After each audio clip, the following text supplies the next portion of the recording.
You are listening to the Red Roots podcast.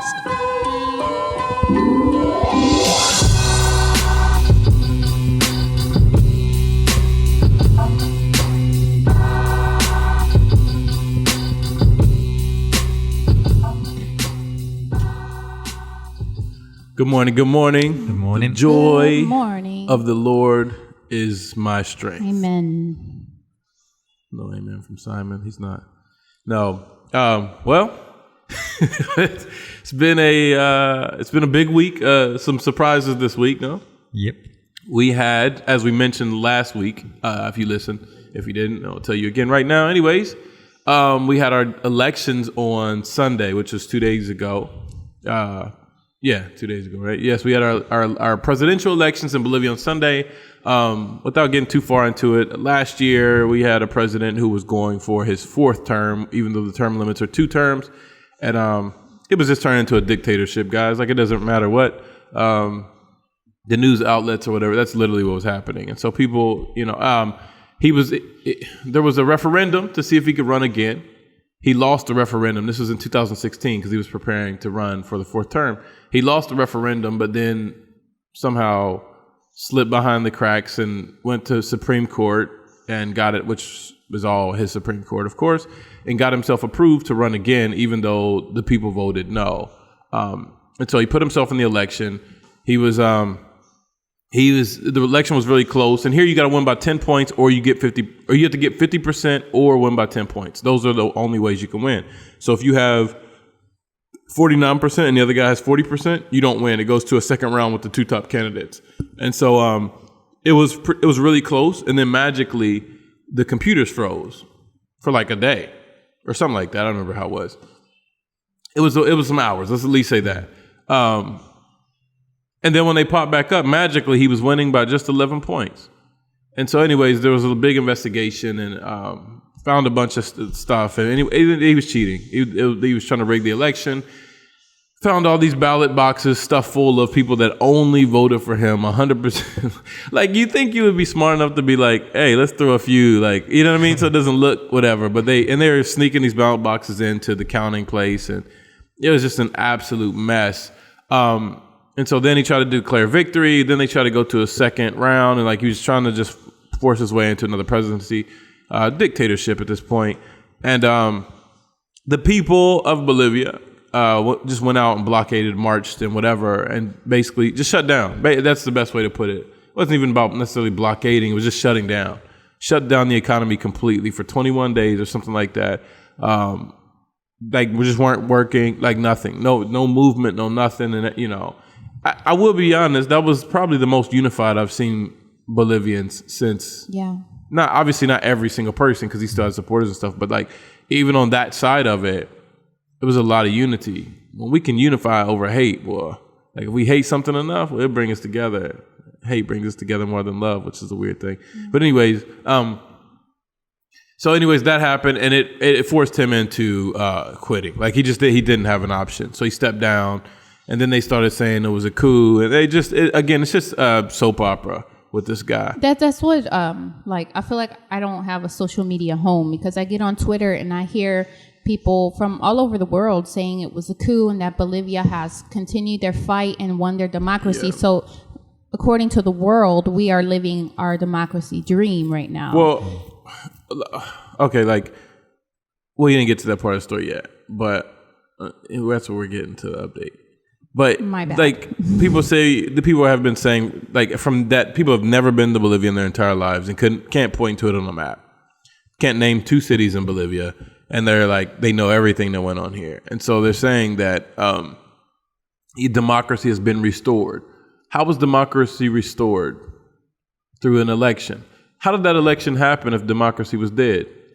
Because this is what they're saying. They're saying democracy was restored because they're accusing the Christians and the Christian right and blah, blah, blah of staging a coup to kick him out and took over the government. That's what major news outlets, they're mostly liberal news outlets, but that's what they're saying. And that the U.S. had a part in it. Yeah, which is none of that's true at all. The U.S. probably wished they would have had a part, but the way it was set up, they couldn't even if they wanted to.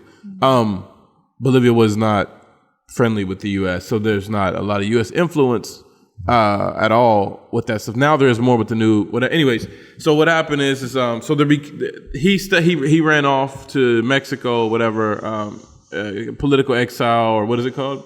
Political refugee asylum. Yeah. And so he took a lot of his party people with him. Party people, his members, his whatever, cabinet, whatever. The problem with that is when he quit, none of his people were able to step into and take over, as the succession or whatever, line of succession, because the vice president went as well. And so the person that stepped up was like a lady who was part of the opposition, and she was the next in line, because it was like, there's a show with Kiefer Sutherland, I can't remember what it's called, but it's like this thing where everybody's blows up. And some terrorist blows everybody up, and this guy's like the something of housing or whatever, and because everybody died, like he's the next in line, and it's kind of that's more extreme than this, but like it's kind of like that. Everybody left, so she was next in line, so she stepped in, and they accused her of taking over, and it was a coup, and it was all staged so she can be in power. Well, she planned elections. So first thing, if you want to take over power, that doesn't seem like the first thing you want to do is stage elections. I mean, how dumb can you be? I want to be in power, but let's do elections first to make sure that I have a chance to lose this power that I staged the coup to get. Like, you know what I mean? We're already not making sense here, guys. But then she put her name in the she wanted to be the next president, which, okay. But then it came to the end and she withdrew. She withdrew her name because she thought it was important to defeat his party. So wait a minute, you staged a coup to take over and sit in power, but then you withdraw your name from the election. That doesn't make sense already. Yeah. And then and she is right wing and left wing is different here than it would be in the United States or even the UK. Like it's not the same. Everybody's pretty much left here. There's left, center, and right left, like or middle or whatever, And so she's the furthest right left that you get here. Well, not the first, but anyways, she stepped down to support. She stepped down to support a guy who is a leftist. I mean, he's an absolute leftist. He's a leftist in every definition of it. So it wasn't even about, but that's what all the news articles leave out. I don't know if you noticed that. They all talk about like the coup from the right and the right wing but they leave out the fact that these people, a lot of them, most of them actually, except for like two, which are clowns, but they stepped down to support this leftist person, not because they support their policies, but because they see how dangerous the other option was or whatever. And so, but they leave that part out, and it's right wing Christians, blah blah blah, and U.S. It's like just conspiracy theory central, and that's not what happened. Anyways, elections happened on Sunday, and it was a democratic election. It was a fair election. That's a victory for Bolivia, I think, but the party of the ousted president won. Of his successor or whatever, they won, which is not probably the best news for Bolivia altogether. There's a lot of other stuff there we're not going to get into today because it's not a political podcast, but it's important that because we talked about all this last year and stuff. And so it's important, I think, that the listener kind of know what's going on and kind of be updated about that. So there's talk of, and he's pushing to come back already, the ousted president. He wants to come back, and he's kind of been a puppet master in all this. So there's some deep concern there. This is the same party who tried to make it illegal 2 years ago to invite people to church and pick people up for church. And now the narrative is that right-wing Christians are the ones that ousted them. So now that they're back in power, what do you think is going to be their approach? God, we pray that they give their life to Christ and whatever, but I'm not sure that that's going to, you know what I mean? It can happen, but that just on paper, that doesn't look like that's the path. So there's some major implications there, right? And so there's a lot of things that could possibly happen, or I don't know. Well, I mean, we can't speculate too much because then it just turns into a waste of time. We do know our calling hasn't changed. We've kind of had this conversation yesterday a little bit with you, and then also obviously I've been having it with you because I live with you, and and we talk. So our calling hasn't changed. The goal hasn't changed. Nothing has changed as far as who God is and what God has said and what He sent us to do. Circumstances around us have changed, but our circumstances haven't changed because our circumstances don't really change. And so that's kind of where we are on this whole deal. There's going to be we have a guy who wants to come down next year So when the interim president took over, she eliminated the visa needs for Americans. And she wanted a better relationship with the United States, whatever. You can have an opinion on that, whatever. That's a different thing. But now I imagine a lot of those rules and stuff will change again. And I imagine that it looks like a tough political future ahead, because I don't see them losing power in 5 years. Like, I imagine for the next 20, 25 years, they're going to be in power. That's just me, not being negative. That's what the trend looks like. And two, when there was an opportunity for people to show themselves, like, okay, a different way, all they ended up doing was fighting. And they fought each other and battled each other. And it was like, okay, I think a lot of people were just like, at least we knew where we were with, when we were with the movement to socialism, like we knew where we were and stuff. So yeah, big deal. It was a tough day yesterday. A lot of hard conversations, not hard conversations, just listening to people's hearts and stuff like that from around here, because people here tend to be on the same page politically, and just kind of hearing people's hearts and their struggles and frustrations and fears and concerns and whatever. And so that was a little bit tough. But equally, just having the hope of Jesus, you know what I mean, like that we do have, and having that in your pocket to always be able to offer as a valid and eternal solution is like, I don't see, like, other than that, you're just talking. You're just talking in circles or whatever. So that's where we are, right? Or no, I guess. Yeah, I think like sometimes like it's a little bit hard for me to fully grasp the severity of or the possible consequences of the party being in power, because like to me, moving is just a plain right away. It's like even in the States, if I didn't like what was going on in the States, I didn't like my lifestyle in the States, I would just move. And here, like, or at least consider that you have that freedom, to do it. But for a lot of people, they can't escape their reality. So they know that for generations and generations, the decisions made today are going to affect their families and their future. Yeah. So. Which now gets into an immigration conversation, right? And that, not for you, but for people who like legit should possibly or need to. There's a point. I hope not, and I pray not, but there is a point to where a lot of younger Bolivians, at least, are going to start needing to consider going to another country. Mm-hmm. By the pattern and the history of this party, that's the truth. Now, I hope that's different, because he's a different person, so I think it's unfair. Is it? But anyways, it's partially unfair to say, just equate him to what's happened for the past 15 years. And so then it's like, okay, well, where do they go? You know what I mean? Because it is true. People do just want opportunity, man. A lot of people at this point, when it gets to this thing, they just want to be able to make a living and, you know what I mean? Just have a decent life, and they can live in peace and whatever. And I think as Americans, just like you said, we don't get that. And I know you guys have some immigration like arguments and conversations as well. But I think because we've been sitting in a state of prosperity for so long, our thing is like, dude, just get a job. Like, you know what I mean? It's like, and it's not that simple on the other side of it. And people are like clamoring to come and understand there has to be policies and control and stuff like that. I'm not even saying one way or the other. I'm just saying it's not as simple as we make it. Yeah. It's not as simple as everybody come in, but nor is it simple as everybody stay out. Or just do it the legal way. Why don't you just do the 10-year process when your kids are 7? Well, I mean, it defeats the purpose. 18 by the time, you know what I mean? And so, not okaying illegal immigration, but I'm just saying it's a complex issue. That's all I'm saying. It's a big decision. Like, people make it like it's a simple decision, even if your country is not in the best condition right now, to pick up, leave all your things and go to another place where you don't speak the language and illegally go in where you can be caught and separated from you. Like, that's not an easy decision that people are making to pick up. That is a huge decision made through tears and, through prayer and like, I'm not going to say what God is telling them because I don't know, but my point is it's not simple at all. It is not a simple black and white issue. Yeah.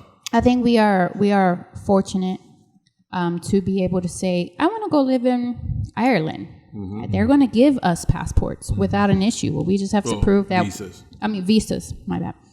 We just have to prove that we make have some kind of income coming in. Bolivians can meet all of those requirements and still get denied a visa to enter into the United States. I don't know how it works in UK. And so you do find a lot of illegal situations where people are in Spain illegally, or people are in the United States or different countries illegally because you didn't have the money to apply to do it the correct legal way, or they tried to do it the legal way and were denied over and over again. And so I don't know. It's disheartening, one, that to even think that somebody doesn't want to be in their country. They can't see a future in their country, a place that you were born and you love. But then, two, to know that I can't be in another country either. So where am I? I don't know. I can't imagine that. Yeah, breaks my heart. Yeah, it's tough. But it's just shows the complexity of all these things, and they're not easily solved by like this, that. It's not a hasty decisions aren't helpful, and extreme decisions, right, left, up, down, are not helpful, and they're not real solutions, honestly. And I think the nerve of us to think that we know the solution, like, oh well, they should just do this. Like, you have no clue. I think that's not something I struggle with in a sense, but when you come from privileged backgrounds and you come from a country where a system works in favor for you, so and then you go somewhere where the system doesn't work in favor for you, and then you're kind of thinking, it'd be great if people here, would start their own business, because I could go to the UK right now and start my own business. But if I wanted to, if I had an idea, I could go there right now. Within 48 hours, I could own a business and I could start it up however I wanted to. Whereas it's like here, my auntie in Santa Cruz, she wanted to open up her business, but the amount of like red tape she had to go through, the amount she had to pay to do legal, like she would have been in debt within like the first 2 weeks just to try and start up a business. And so she was like trying to find other methods, like, okay, well, could I do it this way? Could I do it that way? And it's just, it just wasn't worth it in the end. So she's not going to open the business because it isn't worth it for her.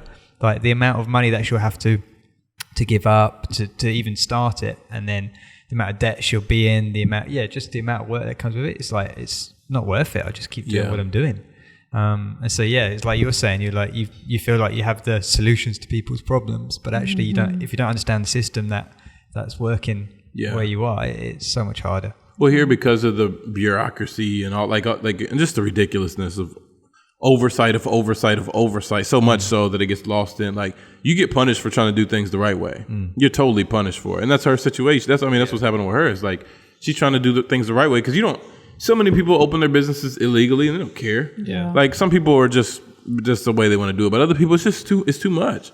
Like, and they can't, and you got to live today. Like, I can't go spend 5 days waiting in line over here, then go to the bank to deposit because you can't be trusted at this business. The government doesn't trust their own employees to handle money. So I got to go to their other employees at the bank that the government runs, which, like, you know what I mean? It's just silly. Well, why don't you hire some of those people and some over there so I can pay them? And it's just, instead of dealing with corruption and stuff like that, it's just, we try to circumvent it, but then it creates this extra steps. And then, like, you have to pay all these different penalties, and that because people aren't paying taxes.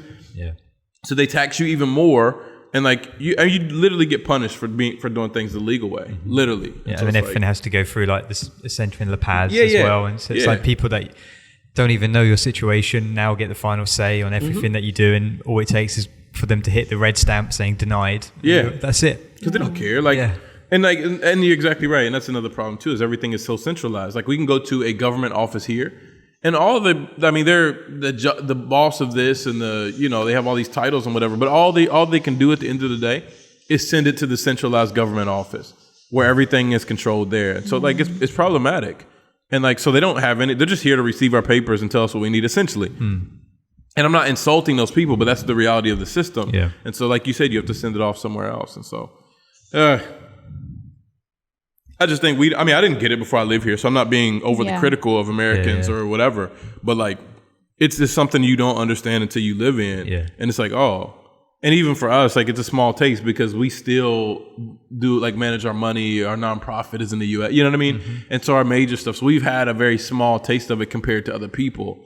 We're not trying to run a business or anything like, you know what I mean? Not yet, at least. Like, we're not doing any of that stuff right yet. And it's going to be terrible when we do. Best thing to do is hire a lawyer. But unfortunately, the lady who wants to open a legal empanada stand obviously doesn't have the money to hire a lawyer. You know what I mean? So it's just like, you just can't win, and it's not. And I think people don't get that about people's passion for America. Like, people aren't passionate about America. Like, it's not about, like, they just want opportunity, man. That's it. They, and they're willing to put up with all the stuff, going to Walmart and people yelling at you, we speak English here. But, they're willing to deal with all that because they just want to provide for their family. And I know, is it 100% people do that? No, but the vast majority, that's what they're there for. And so, and then, the church's place in that is pretty obvious, but we've somehow allowed politics to infiltrate the way that we view the pilgrim or the stranger or the traveler or the immigrant. We've allowed politics to tell us how we treat them. Now, we should allow the government to enforce their laws that they have. I mean, we can't stop that, but equally, that doesn't. We can't allow them to overstep and tell us how we should love people or how we shouldn't love people and put a standard on that. But that's what's happened, right? That's what's happened in the U.S. anyways. It's like, at least in the U.S., is politics is just it's hijacking Christianity. But that's another subject for another day, maybe. But anyways, so before we start a political podcast, which we've already done. But honestly, it is necessary to talk about that just for perspective and stuff like that, and people can kind of understand both sides of this stuff. That's not easy. I think, like, as Christians, because we're like, well, we don't want to cause any kind of division or chaos, so we're going to stay far away from politics. Don't mention it. That's how I was raised. You don't mention politics in friendships if you want to remain friends. In relationships, if you want to remain. Your vote was always anonymous because you didn't want to create any conflict with anybody in your family. And so as Christians, I think before we were told to completely stay out of politics, it's not a field for believers because politicians are deceptive or whatever. And then on the other extreme, it's like, oh yeah, law and order. God wants order. God wants law. And then now suddenly you see this, I don't know if it's suddenly or just that we see it more, this wave of Christians that are like just all about politics because politics is sacred and it's very Christian. Yeah. And I think just in the history of the world, as humans, as believers, we've always found it difficult to find that middle ground. So we're supposed to love. Well, because it's lonely, and that's the real issue of it. Is we have a natural tendency or natural desire to belong to something, and then equally, who wants to lose? Like, no one wants to lose. Yeah. So you combine our natural desire for belonging, and then equally our desire to want to win. And we team up with who we think has the best chance because we've been convinced and deceived into thinking that we lose. Like, winning is more important than obedience and being committed to the gospel. And this is what we talked about. It's the same issue with the football league or whatever, the church football league. There's the rule is that the people have to go to your church, like be members essentially. They can't they came one time in 1940. No, like they have to be members. And then equally, the elders have to sign off saying that these people are members. And so, of course, other churches have added people, they're not even like believers or anything, like just out there playing or whatever. And so, but our church we don't do that because what's more important for us, to win a church league football game or our integrity? I guess for me, it's that simple. It's absolutely that simple. We're not bending rules and stuff in the name of winning because essentially we're losing. Yeah. That's what, you know what I mean? And because we have no eternal foresight or whatever it's called, I think that's the right word, we focus on winning here and now. And so because we don't understand, we don't grasp eternity, what Jesus has for us, we don't understand. It's gone from self-sacrificing religion to a self-preserving religion. Mm-hmm. And so anything that we can do to preserve ourselves and me feeling good and winning. And so then when we really obey what Jesus said, we find ourselves isolated. And so we're isolated and like, I'm not a part of that. And you have this longing to belong to this or to that. And you can be a part of a political party. I'm not saying that can't be possible, but equally you don't belong there. Yeah. So I can go to Australia tomorrow, vacation, whatever, but I know I don't belong there. Not because I'm American or black. It's because I know I belong in Bolivia right now. And so it's like we can go and be a part. We can collaborate on stuff, but we cannot belong to these parties. We can't belong to them. They should belong to us. But that, again, another thing. We see that a lot too, and not just politically in the circles of like what what Christian circle or sector you belong to. Am I evangelical? Am I Baptist? Am I, I don't know, Calvinist? Am I, Reformed? All of this other stuff. And then I too find myself in that little floating area where it's like I don't belong to any of these people. But it gets lonely is because everybody's always pulling this, and this is and you just don't feel like you're a part of anything, but you are a part of everything that's important. And that's where Jesus fell, though, is you had the religious extremists and whatever, but then you had other people they tell the story of Jesus' encounter with sinners because he's almost always going to them, and so it's a positive encounter. But then you see there are people that mock Jesus for his faith and stuff. It's not like that was but that was the normal. That was the norm, and that's why it's so impactful that he does have these special encounters with people. When he's when they're he's forgiving their sins and they're repenting and following him, all the disciples, but they were Jewish, so it's a different kind of dynamic there. But just different things with Gentiles and stuff like that, But he didn't belong to any group, and that was really the problem. Is everybody wanted to lay claim to Jesus, and he's like, nah, I ain't, And so they come over, well, Caesar, give to Caesar, and the Pharisees wanted to be your teacher, but you're eating with these people, and then these people, he's not going to be hijacked by anybody. He's not on your team, he's not on your team, and he's not on your team. He's on his own team, And I think for us, we tend to struggle with or feel like that's just not enough for us sometimes, but it is enough. And so, which I get the struggle, but the reality is that is enough. Jesus, we say that, we sing it, Jesus is enough, but then we get up and we've joined this thing and we've sacrificed half of our faith, at least, or at least the very points of faith on either party. And then we dive all into this and we sacrifice parts of our faith for it. But anything that causes you to sacrifice any parts of your faith, even things that you would consider minor, is a distraction from the enemy. Again, doesn't mean you can't collaborate, but being a part of this thing. And so it's just dangerous. It's a dangerous place to be. And that's where we've gotten caught up in as a church. And I mean, here in Bolivia, that's the issue too, is that's what's happened. That's a newer idea here, but that's what happened in this election as well, is people wanted to vote for a Christian candidate, and he was not even a Christian. And it was a whole mess. And but we're just so confused and so lost, and we have this need for a home. And Jesus is and Peter writes, you're just pilgrims passing through. Yeah. This is not your home. We're literally told this in our Bible. And but we have this, we can't resist almost, it seems like. But that's why it's important to, what we always talk about now with Simon at least, is the importance of heaven. It's understanding, what is that? What does it look like? And what is the expectation? And because we have no expectation of that. So it's hard to live in the reality of a place that you don't know anything about. And it's not because the Bible doesn't indicate anything. It's just because it's not taught. And so it's okay. So of course the reality is we're going to live and just see what we see and also whatever. Anyways, it's a deep mess. Don't drag me back into that, Melinda. I was sure enough but let's move on. Yeah, let's move on.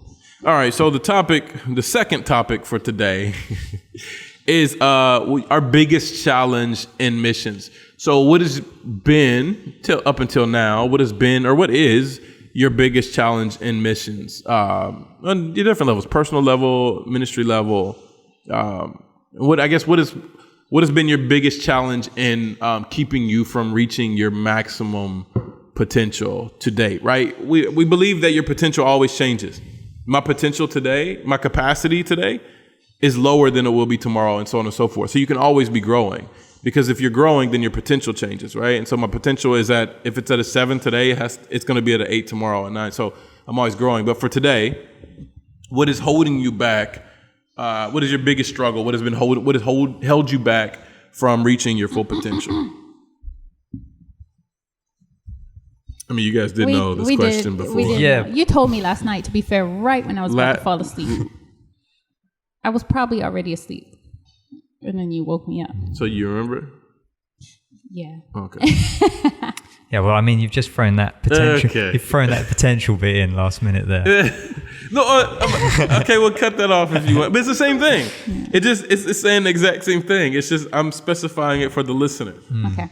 I'm just messing with you because I did get a few minutes to think about it today, and I think there's a lot of there's a lot of challenges I face as a missionary, but I think one of the biggest ones is finding the balance between who am I don't deserve this missionary title, I don't even know how to do this correctly, versus I'm the superhero about to do all great things for Jesus. And it's like, and I tend to lean more towards the side of who am I? Yeah, that's what I was going to ask. Because I think looking at all Christians, I feel like we all do this. We are all called to do missions in our everyday lives, right? And so knowing that, it's almost like a little bit of a guilt. Like everyone else has to be working their full-time job, then go home and take care of their family full-time, and then in those spaces be a missionary, whereas I get to do this and create. It's still in my spaces, I am a full-time mom. I do work, and in those spaces I also am a missionary, but when you look at it, I am a full-time missionary. People are supporting us to live here, be here, and do ministry here. And so my challenge is like, am I doing enough? And then when I ask myself, am I doing enough? I'm like, well, who am I to even do this? Like, I am mean most days. I am tired. I am. Why are you looking at Simon? I was just seeing his reaction. Simon doesn't know my mean side. I didn't say anything. I just was seeing his reaction. Well, maybe you do. I don't know. You don't talk on it. I am just. I just don't, in my mind, fit the mold of what a good Christian missionary is, especially after picking up the book Beyond the Gates of Splendor and reading about the saints and all of those missionaries. The saints are their last name. That's not. Oh yeah, my bad. Oh no, I mean it's not your bad that their name is. I know I should have said, the missionaries that went to Ecuador risked everything, including their lives. Like I don't even. That is real missions. What I'm doing is like, what am I doing? And so I think that's my challenge. It's like I'm a missionary, just having to define constantly what it is that God has called missionaries to be, and then challenging myself also to be that every day. Yeah, that makes sense. So do you feel like that over the years you've made progress in that though, of like getting, you know what I mean? Because this is something from day one. This is a day one up until now. Oh, no. In the beginning, I fully thought I deserved this role. So when did it... I sacrificed everything to come here. I am a missionary, and I was proud to say it, and I was... So when did it start then? I think it started like the more... When you got here? After you got here? After... On the plane, you had it all together. Like a weekend, you're like, man, like, oh. No, it started when I think... I started to work on my pride. Like, you're not all that. Get off of that pedestal that you allow people to place you on, or you placed yourself on because of the title. Was this a long time ago? It was a while ago. Yeah, it wasn't recent. Like 5 years ago, 10 years ago? Yeah, maybe like when the girls were born. Okay, I think that 9 years ago. I think. That is a good point. I think having the girls and being home with them full time was like, well, darn, now I'm not doing anything for the Lord, and so I had to raising these children, full-time discipleship, like Jesus said, for the Lord. Change these diapers and clean and all things I hate doing, and so I had to learn to find God in my daily life, and it wasn't just like an event. Okay, I'm going to plan this reading time with these little orphans at the orphanage and call it the work of the Lord and call it missions. Like, it wasn't a specific moment scheduled in my planner that said I'm going to be a missionary right now and do mission things. It was like, I just have to be this every day, all day. So you feel like, you felt like, I guess, and this is a part of your thing, is like you feel like you need to do enough to be qualified, yes. Like to be like validated, I think is the word. Yeah. It's like, so do you have a number, or like, you know what I mean? Like, is there a space that you could possibly get to where you would feel validated? No. Right. And so, which is the healthy side of it. Definitely. So, yeah. So but you feel like you've gotten better. Yeah. I've gotten better in knowing that it's interesting because my challenge is like, who am I? Is also my comfort in knowing who am I? I don't have the power to save the world, and I'm not required to. We have somebody that did that already for us, and so just rest in knowing that. But still, the challenge is still like, am I still doing enough? I still get it every single day. Yeah. I mean, yeah.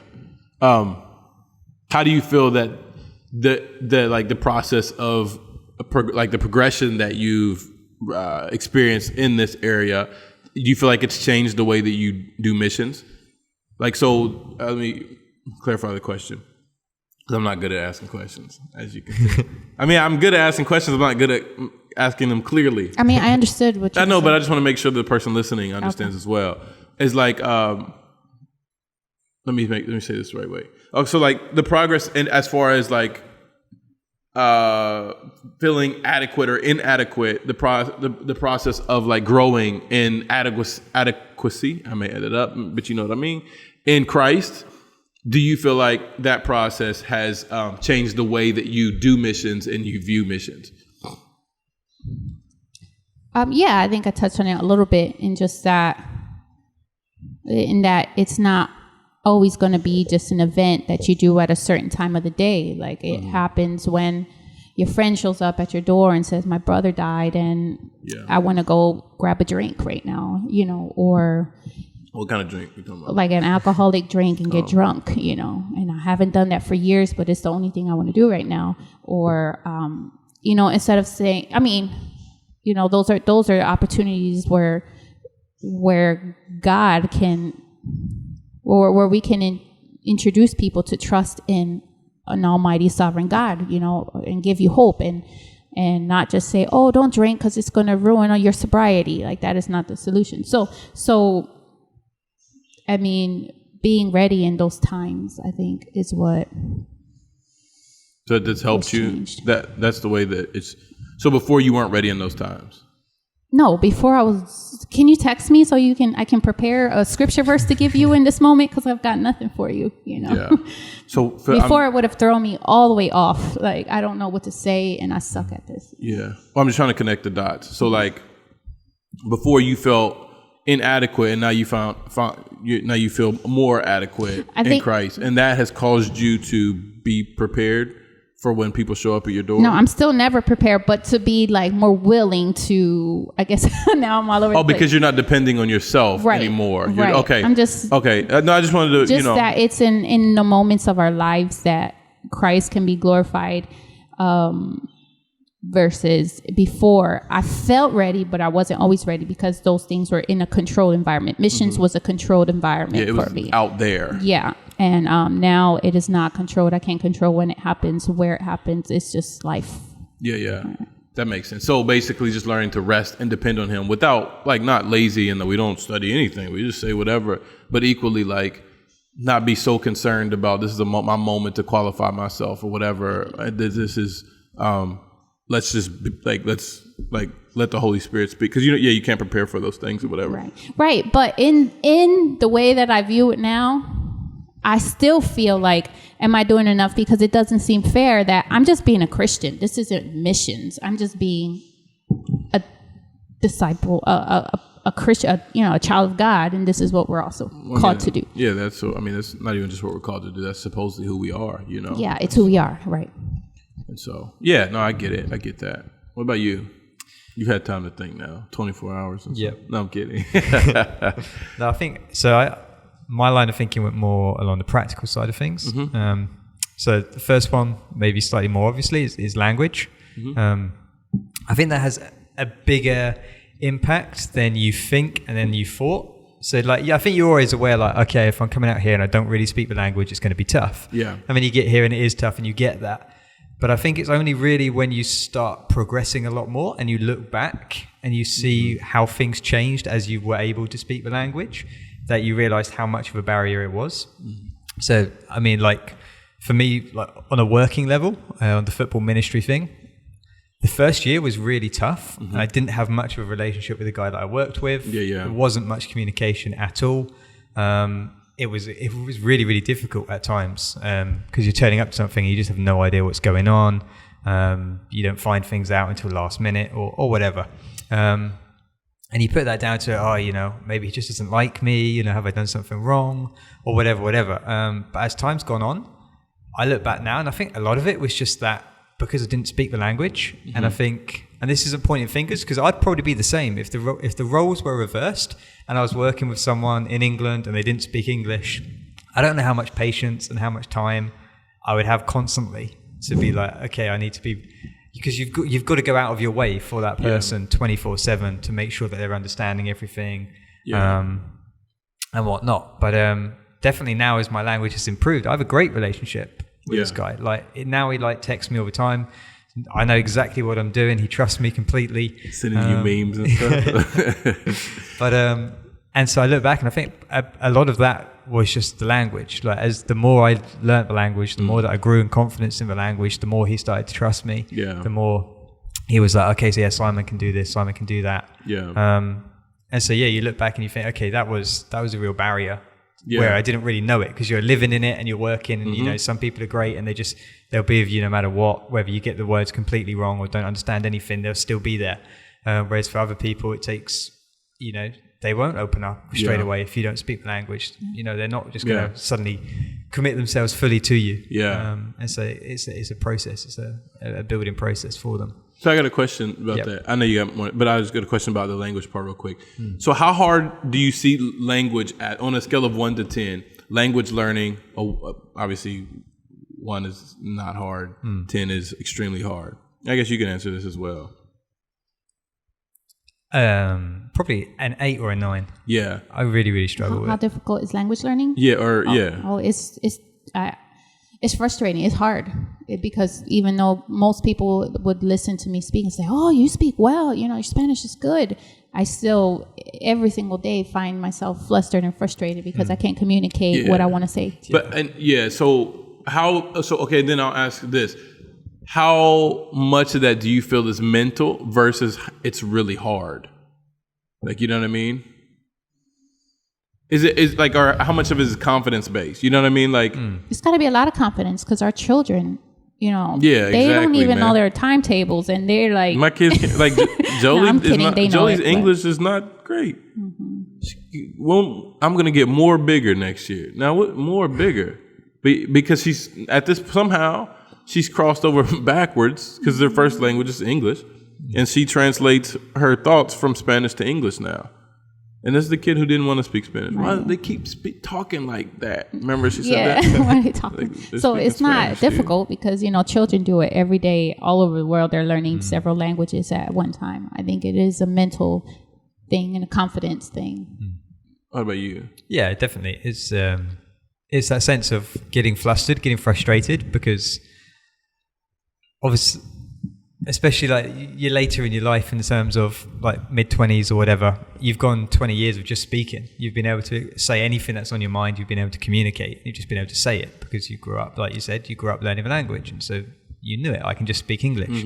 Whereas now you're in a position of, I can't just say anything that's on my mind. I can't just share my opinion. I've got to really think it through beforehand. And so like there'll be times when in meetings I'm sat there and I'm thinking, okay, we're on the topic of what color cups should we get? And so I'm thinking through in my head, how do I say, I think we should have purple cups. By the time I've worked out in my head, they've already purchased yellow cups.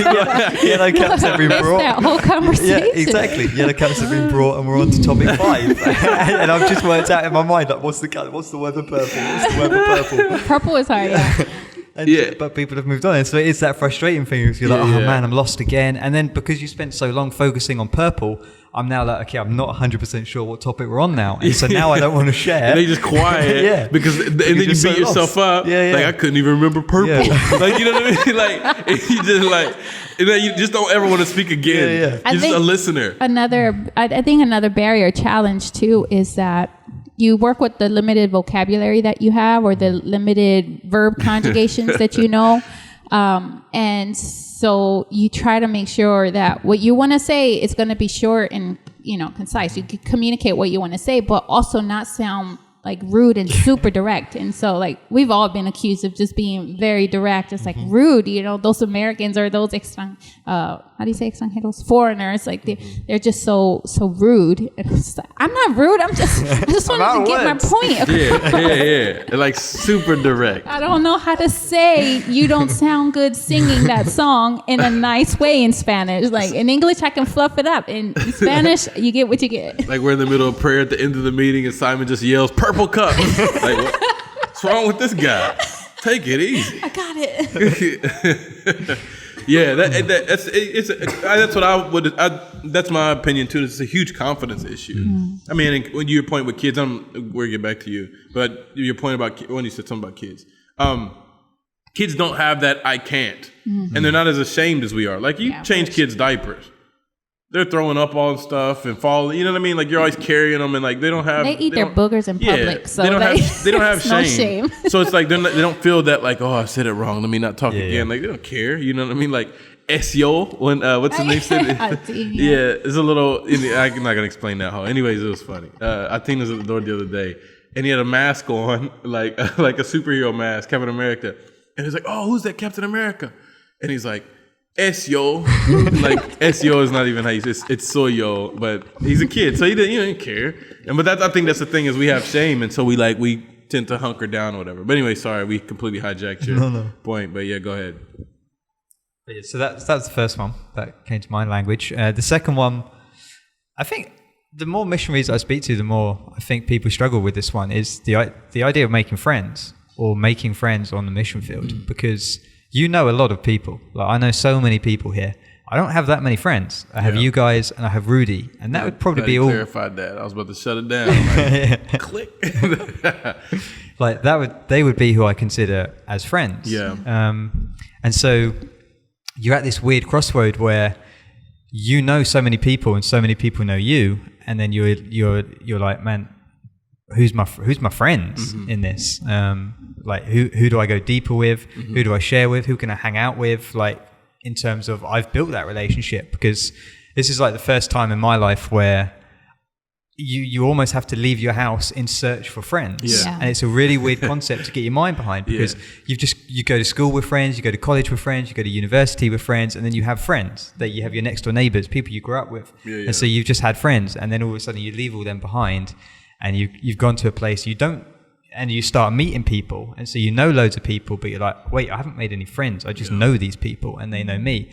And then like you hang out with people. So I'll hang out with Rudy a lot, and he'll take me places. We'll go to football together. We'll go to eat together, and he'll meet up with his friends, and you tag along, and then you're kind of like that guy that's people like, and you're there.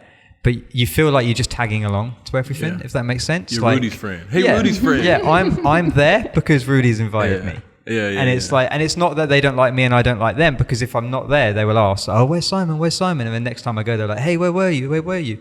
But I wouldn't class them as friends because we're not at that level of, I would go to them if I have a problem and I'd share with them, or they would come to me, or would we hang out outside of Rudy? Like, would I go for lunch with these guys if Rudy wasn't there? It would be awkward. But to be fair, Rudy probably doesn't go to those people when he has problems either. They're just like, oh, let's hang out and be goofy together and have fun. Well, that's a challenge here too. Is that's a good topic. Is friendship is that maybe everywhere, but we live here, so that's just what I'm talking about. Yeah. But friendship does not go deep. Friendship is acquaintances. It's people that I've been around for a long time, but we've never gone like anything deep or whatever. I found out about some stuff because, you know, if you did something and the police, you know, or if your father dies or whatever, you know what I mean, which is some, you know, the case for some, like, you know, obviously you know that, but I think people mistake knowledge for depth. Yeah. So like, you know what I mean? I know about this person a lot, so we are really good friends, and that's not necessarily true either, you know? Yeah. And we know it's not just speculation. Like, I've actually asked Rudy, and I've asked different people, like, you've known them since you were 3. How deep does your relationship go? And not very deep. Yeah, I mean, he's straight up about it now. But what makes it harder for you too is because you're looking for deep, meaningful relationships in the midst of a place where a lot of people don't understand deep, meaningful relationships. And, you know, we don't expect that from non-believers. Well, in believers, we should be the people. That's what I mean of deep, meaningful relationships, because we're told to confess our sins to one another. Yeah. We're told to pray together one another. We're told that in Acts they had everything in common. And, you know, it doesn't mean they all, you like Seinfeld? Me too. Like, it's not what that, you know, it's not what that means. And like, but we don't see that in us now. And so it's hard. It's like, it's a weird concept when you want to go past that superficial barrier of friendship and go into deep, meaningful, like family. Like, I can confess, like, what are we doing today? What are we eating today? Where we, what are we doing with? When I'm going to your house, no knocking and like, or call, whatever. And like getting to that level of, and not just definitely including enjoyment, but equally like just that support, Just want to clarify, the British don't do that. You must knock and ask for permission and wait for them to give you permission to come in. Walk in someone's house. Text me from across the street, coming over. And Simon will walk in. I'm like, I have to tell him, take a seat. I'm like, what? Yeah, just stand there. Like 2 years in, he's just standing there. It's so crazy. Yeah. Anyway, sorry. But yeah, so that is a tough thing though. Like finding meaningful friendships and stuff. Because as well, you just like, you go into an environment and and this is great because you're introduced to people. So like you'll take me around and you'll introduce me to people. Rudy will take me around and he'll introduce me to people. But the only people then you meet are the people that you've been introduced to. You don't like, and this is something I was talking to you a couple of weeks ago. I was like, okay, where's my sphere, or my place, which I've discovered, which I've gone to, where I've met people and where I've formed friendships based on that. Like I don't have that. All the friendships I have been ones where people have introduced me into it, which is great, and that's definitely needed for when you arrive. But it's like I go and I play Saturday football with a team with a bunch of guys from church, and then a whole load of other guys that everybody knows and kind of like hangs around with or whatnot, or just people that want to play, and we're a team there. At first I was like, oh yeah, that'd be really cool. I love football, so that'd be the natural place where I go along. 2 years in, I'm like, man, that isn't my crowd. Like the people are nice, don't get me wrong, but I'm like, okay, this isn't my crowd, this isn't my space, this isn't my sphere. And so I go along, and I have fun. Sometimes it's frustrating or whatever, but I'm like, okay, I'm not going to develop any deep friendships in that group of people. Like I said, they're nice people, but age gap barriers or interests or whatever, that isn't the place where I'm going to create deep, solid friendships. So it's like, okay, that's been enjoyable, but I now need to break out of that and try and find my own space, like find something else that I'm interested in, and try and meet people outside of this bubble that I've been put in and that I've created myself. Or do you get what I mean? Like that bubble that you've arrived in, absolutely, and to try and break out of that and say, okay, well, it's healthy. I mean, it's a healthy thing too to have. I mean, like you said, as a kid, you had neighborhood friends, you had football friends, you had school friends or whatever, and so you have these different groups of people that you can connect with and grow with, and it's diversity is really what it is having diversity in friendships, and that's a very necessary part of growth, just human growth, whatever. And so, I think sometimes as individuals, we can do a little bit better too. Like if you feel like you're at a football game and like, oh, that guy seems really cool. As a female, I would say, hey, what's your number? I'd love to get in touch with you. But that's a little bit, that can I'm come just across. saying, as a female. Right, but I'm just saying that can come across a little awkward. Hey, can you give me my number? I want to get in touch with you. And it's like, I have everybody's phone number. I know, but like, I mean, there's mom and the girls, my girls' class. Oh gosh. Wait, hold on. Y'all be giggling and stuff. Like, you don't even know her last name. Because look, hey, we text each other. Let me get your phone number, because sometimes I don't understand what the teacher's saying, and I need somebody to help clarify for me. Oh, sure, And this one mom, she would just like send me voice messages on WhatsApp or call me, and we FaceTime me. I'm just like, she showed me like, if you want to be a friend, if you want a friend, you have to be friendly. But that's a woman thing. Like, it doesn't work like that for men. Men can't just go and ask for each other. I mean, I don't want to overly demonize that. Like, you can, but you can't corner somebody in and. No, that's weird, bro. Like, bro, why you in my face, man? Back up that now. I want to fight you. Like, you just trying to be a friend and like why are you in my face like that, man? Stop texting me. Like, I will walk away and say, that woman was so sweet. Right, but that, you know what I mean? But that's like, that's the expectation for women, like men, it's just tough, man. And then like when we've been talking about this a lot, on Mondays we read this book and we talk about it or whatever. Like there's a broken, manhood is broken too. And so that affects our interactions with one another and the way that and what we do and how our security in ourselves and stuff. And there's a lot. Anyways, I'm saying I get what you're saying. It's not a simple thing, but it's super, super necessary. Super necessary. So what about you?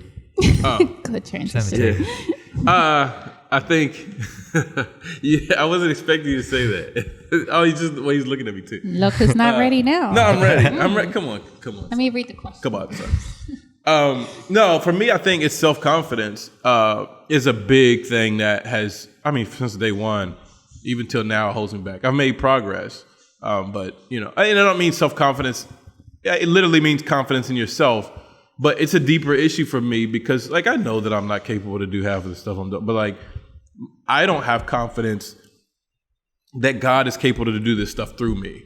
Because I know that it's God that is calling this. I know that it's God that's plotting and planning this. I know that it's God who is ordering these steps. But equally, I'm like, oh, that stuff doesn't happen through people like me. Mm. And I don't say it directly like, oh, God is incapable of doing it through me. But that's what my actions show.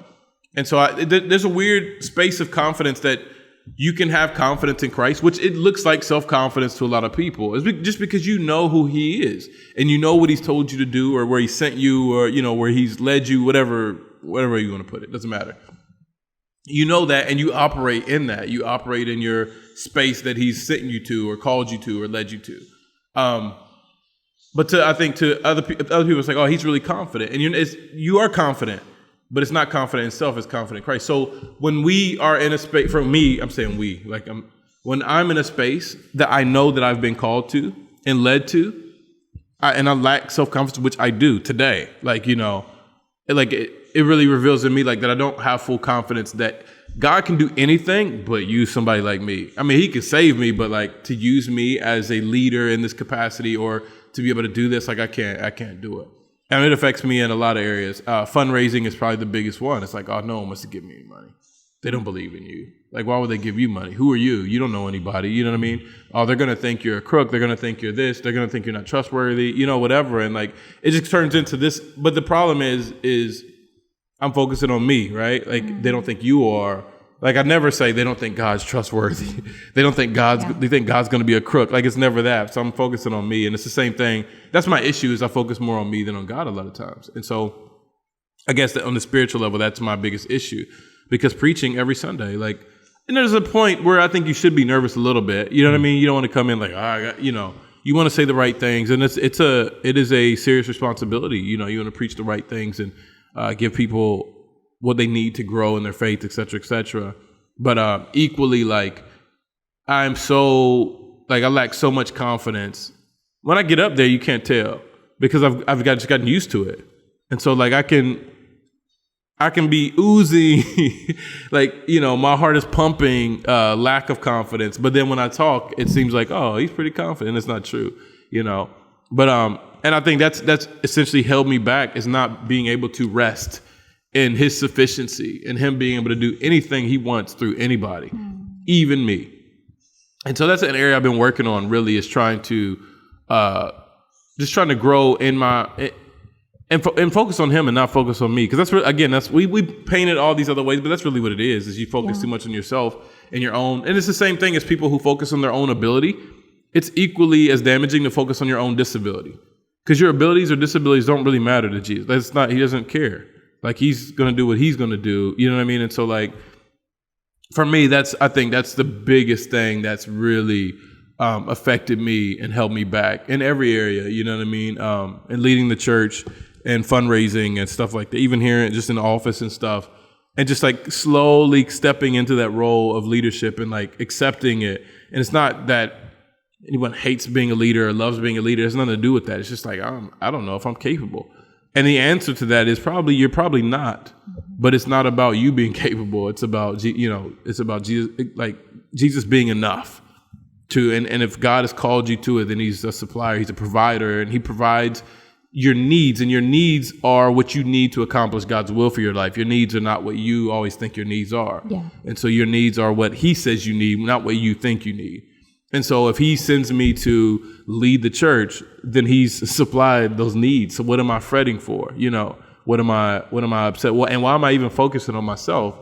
It doesn't matter. Again, if it doesn't matter that I'm qualified or not. I don't know if what I'm saying is making sense, but yeah. I think part of it, I don't know, I could be wrong, is that, and I've heard you say it a lot, is that you understand the weight of the responsibility of being an elder at the church and taking on the role of preaching. And so when you know that you're going to be judged by it, you understand your role in it, you know? And so I think it's fair to say that, you know, you feel a little bit nervous or insecure because you want to make sure you say the right thing, do the right thing, because there is a cost. I mean, it's going to affect somebody. You know? But you know, like I study a lot. I mean, I think you guys know that. Like, I spend a lot of time studying, like a lot, honestly, probably too much to an extent to where it affects, like, I have too much information coming Sunday and whatever, and I'm trying to then I got to filter it out, and I'm more stressed because what do I cut out? This is all so good, and you know, whatever. But equally, like, I study a lot because I'm trying to make up for my insufficiencies. So that, like, what looks like an admirable quality is really me, like, it's really something I need to be healed of, or, you know what I mean? I need to give to Jesus because, and studying is great. More pastors need to study, believe me. But equally, like, where we don't find our identity in how much we study or how much we know. Yes, it's a great thing to do, but that doesn't define me who I am. And there's a very fine line in the middle of this, you know, somewhere. And so it's like finding that, and yes, continue to study hard and learn more. But the reason I study so much, which works in my favor to an extent, is because I feel so insufficient. I feel dumb. Like, I don't think I'm when in some of these issues, I feel dumb. I don't think I'm a stupid person. That's not but I don't think I'm the smartest person ever either. I just think I'm a very average, normal person a normal person of average intelligence. So I'm like, okay, but then I see other people with what I would consider the same level of intellect as me. And so for me, I'm like, if I want to advance further, I need to work harder. And which there's a lot of truth to that. I mean, there's a lot of truth to that. But equally, I cannot allow my source of success in the kingdom of God to be my work ethic. I have to let my work ethic be a response to the source that he is in my life. You know what I mean? Mm-hmm. And so nothing really needs to change on a practical level. It's just understanding the place of that. And it'll change my ability to rest and relax and have confidence that he is enough, you know, and I can still study a lot. I can still do all these things, but it's just prioritizing or putting things in the right place. Because right now I think subconsciously I see how much work I put in as the source of a good message. And that's obviously not. And so, but because he's the source and because of what he's done and what he showed me, and because he is enough, that should propel me to study and to have, but not in a nervous, like stressed out state, you know what I mean? Yeah. But in a more, you know, relaxed state and stuff. And so, and like, I'm not stressed out to the point, like, it's not, I say stressed out, but I probably shouldn't say that because some people are like, you know what I mean? They really deal with like major stress, but like it gets to the point where like, I don't even like making decisions. Melinda's like, what do you want to eat? I'm like, I don't know. I don't want to decide anything else. Like, I've made enough decisions for the day. Like, yeah, he'll max out on his decision making. That's extreme. Like, but I don't want to decide things that someone else can decide. You know what I mean? Like, I don't care. Feed me whatever. Like, you know. And if you're married, you know how much of an argument that is. What do you want to eat? I don't know. Whatever you want to eat. I don't know. What do you want to eat? Like, yeah. Like, no, I mean, yeah. So that's the thing for me is like, and the girl is like, can we go outside and play? I'm like, I don't know. Like, what do you think? Like, you know what I mean? Like, you know, and so, or like even after a certain time, like Carlos or somebody will come up like, what do you think about? Like, I don't know, man. Like, if it's something important, like obviously I'll always like, if Jolie's like, can I get a tattoo? No, that's an easy decision to make, you know. But on things that like really don't affect anybody, it's not going to hurt anyone or whatever. Like, I just don't even, at that point, sometimes I don't even want to make more decisions. Like, I just get worn out. But it's not because I make so many decisions. It's because I depend so much on myself to do it. You know what I mean? Yeah. And it's like, okay, dude, just relax. And so that's why we kind of, a part of the reason why we started a new thing too, is we're taking this week, and you guys know about it, I'm telling them, we're taking this week to kind of, as leadership at the church and stuff, and there's basically the core members just taking time to like, just pray about direction and stuff for next year. And just really getting in a deeper habit of seeking God and like hearing from him and just being led by God and not by good ideas and stuff. And so, it's a process. But yeah, that's definitely helped me back a lot. I think from a practical stance, I think people could say that's what propelled me, like to just progress on any level, a small progression, big progression, or anything. Which there's some truth to that, but equally, like, we know that God is infinitely more capable than us to do infinitely more than we can do, but in his way, and from his perspective. So let's say that I have come a long way, but how much more longer would how much, throwing Jolie, how much further along, see, now she is affecting me. How much further along would I be doing it like his way in every step of the way, instead of like me having confidence in myself or wasting time lacking confidence in myself, which, you know what I mean? Because again, it's the same thing. It's like a mirror image. The guy in the mirror is raising his left hand, you're raising your right hand. Like, you know what I mean? But it's because it's reflection. It's the same thing, you know? And so yeah, that's my biggest struggle. I think friendships, that's a big thing. Like at this point for me in my life, I'm good with my friendship. That doesn't mean I couldn't use more. But you're 24, right? Yeah. So when I was like around your age, like that was a big deal for me. But I had a lot of friends because we just lived in a different context. And so, you know, I had a lot of close friends and stuff like that. And but now living here, it's a little bit harder with where we live and stuff. But equally, like, it's just different, man. I'm at a different stage in my life, my wife and my kids, and then you guys you're across the street, he's down the street, and Miguel's over there. And I'm older too, so it's easier and we have kids, so it's easier for me to sit and talk to Miguel. As for you, it's like, how's it going? Like, you know what I mean? Like, it's 55, and so it's like, what do you know? He's 30 years older than you, and so it's like, but for us, like our kids play together and stuff like, you know, like that and whatever, and we could talk about yard work, because, you know, like we're just different stage of our life. And so, but I think that would be a big one for me if I was your age and I moved here. If I was in your situation, I think that would be a big one for me as well. So I get that. So yeah, I think that's mine. It's just just lack of self-confidence and lack of not of who I am capable of being on my own, but who God is capable of making me into, you know what I mean? Or who he's made me into, even in some some points. And that's a ongoing struggle that I have. But I think a lot of people have that. And I don't say that to excuse it, but I say that to like, we need to get past this and really maximize our potential for the glory of God, you know? I think the confidence thing is, it's not tricky, but it can be difficult because no one wants to be the overly confident guy. You know, it's just a put off. And so we say, in order to avoid being that, we're going to go the opposite, because you can hide insecurity by saying, oh, it's humility, you know. It's which is false humility. It's false, right? And it's both wrong, you know. Lack of confidence in what God is, who God is, and what he can do in you, through you, and overconfidence, not in who God is, but overconfidence in what he wants to do through you. Sometimes you don't play that major role that you think you do in the grand scheme of things. Yeah. And so finding that healthy balance is Jesus is the balance. You know what I mean? He really is. Like, Jesus is the balance. He balances the scales from getting too high or too low. He just keeps you stable through, you know, everything, the storms and the mountains and the seas and the sunlight, the sunshine. And so we don't talk about that part of it. Like, when things are good as well, he keeps you stable, not too high on yourself. And when the storms are here, not too low. But do you think that it is like we are created to constantly be feeling like shifting? Tension? Yeah, like that. We should always be aware that we're not overly, and always be aware. But I don't think we're created to be like that. I think we're created to be all sufficient. I mean, like in perfect him, design, yeah. Yeah, but like, I mean, because the fall, man, like we just deal with this. We're constantly, what it is we're constantly dealing with idolatry.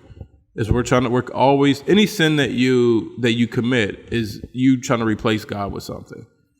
And typically it's us that we're trying to replace God with. We're trying to take his place. That's what Eve, like, you'll know what God knows and you'll be just like, that was the issue. And that's the issue now. It's like, anytime that we fall with something, in some way, shape or form, we're trying to replace God with ourselves, and we're putting ourselves in his position. And it comes from a lack of trust in him. And like, I mean, if someone looks at pornography and that's an addiction, they're replacing something that, like, God is sufficient in his provision for sexuality. And so you're trying to replace that on your own because you feel sufficient or insufficient for some reason. And you know what I mean? And so like you turn into this own, like, and it goes to everything, man. If you're stealing, I mean, that's an obvious one, you know what I mean? And so it's constantly, you're trying to put yourself in God's place in your life. And so that there's a constant tension of that. And Jesus is to keep you, he's paid the price to keep you on the right side of that, you know what I mean, of that tension. And you're definitely going to feel the temptation of it being constantly pulled back, but he's the solution to that. Because I think even before in the Old Testament, you see people going way right, way left, way right, way left, you know, and you see like, you know, these sinful generation of these people, whatever, and their way here. But then you see the Pharisees and stuff who are like, okay, they go way left. But if you go left far enough, it takes you all the way around back to far right. You know what I mean? Mm-hmm. And it's like politics. But it like, you know, takes you back to sinfulness in your quote unquote righteousness and holiness. And Jesus comes to be the balance of that tension. You know what I mean? He kind of sits you right in the middle. And like we were talking about, that's why he doesn't fit into these groups. It's because any group without Jesus is extreme. And so it's like he comes to kind of create a new category, a new community in him, and you kind of live with other blessed points of community. Like, you know, he's looking for more community to kind of keep you, because together we can live in this tension, and we can kind of, when he's pulled that way or I'm pulled that way, we can kind of pull one another back. When then I start going this way, we can kind of pull me back. You know what I mean? And it kind of keeps us in that constant tension. Mm-hmm. And it, you know, I think the fact that we feel that tension that means we're in the middle. It's a good place. When we stop feeling the tension, then, you know, I think we're probably all to one side, and you know what I mean. Yeah. It's not like, you know, because like we were saying, confidence is good, but confidence in who? But humility is good, but humility based on what? Like, you know what I mean. So you can do both in Jesus. It's not confident or humility. It's I'm humble. Oh, yeah, that's the word. I couldn't think of the word. Like, I'm humble, but I'm confident in who he is. You know, I'm humble in the sense that I know that I'm insufficient, but I'm equally confident that my insufficiency doesn't matter because he's more than sufficient, more than enough. And so that's the tension that Jesus is for us, you know. So, all right. You guys are the greatest at shutting us down. We always go right like to an hour and 10 minutes or less right there. So we're finishing up. So yeah. All right. So you don't got nothing else? No. You don't have nothing else? Nope. All right. So listener, thank you for listening. That's what listeners do. Now, we really appreciate you guys, your love and your support, always listening to us babble on for a while, whether about politics. We appreciate your interest in really what's going on in Bolivia and things like that. Yeah. Until next time. We will. It's always weird to close the down because you don't know what to say. Have a good week. Yeah, have a good week. Until next time. I know you can try to do it. Provecho.